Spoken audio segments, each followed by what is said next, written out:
মোৰ কোনো জাতি নাই, মোৰ কোনো ধৰ্ম নাই, মোৰ কোনো ভগবান নাই।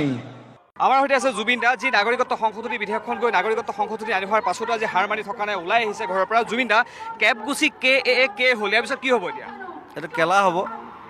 এগৰাকী শিল্পীয়ে মই দেখিছোঁ প্ৰতিবাদ কৰিব গৈ কৈ দিছে আমি ভগৱান নামানো।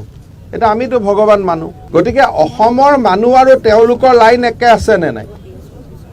এজনে কৈছে আমি ভগৱান নামানো, কিন্তু মইতো জানো অসমৰ 90% মানুহে ভগৱান মানে। AJP দেখিলোঁ, কংগ্ৰেছ দেখিলোঁ, এতিয়া BJP দেখিছোঁ, সকলোখিনি একেই। চব লংকাত গৈ পেলাই ৰাৱণ হৈ যায়, প্ৰথম কথা।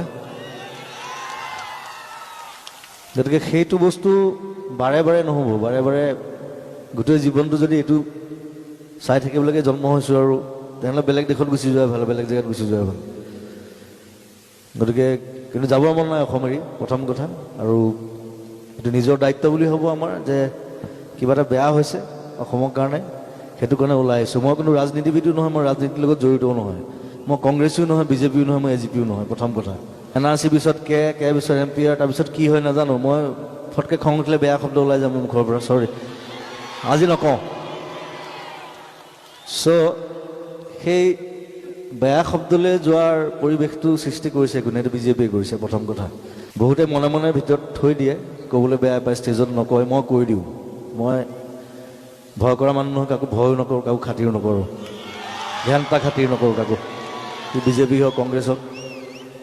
মই গান কৰিম, চিনেমা কৰিম, মোৰ সেইটোৱে কাম। মোৰ যিটো কামৰ কাৰণে পঠাইছে ঈশ্বৰে, মই সেইটো কামেই কৰিম আপোনালোকৰ কাৰণে, মৰালৈকে কৰিম।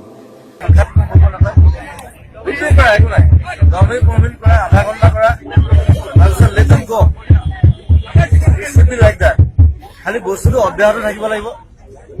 টেম্পাৰমেণ্ট শুড বি দেয়াৰ। যিটো বস্তু আৰম্ভ কৰিছো তাক শেষ নকৰাকৈ নেৰো।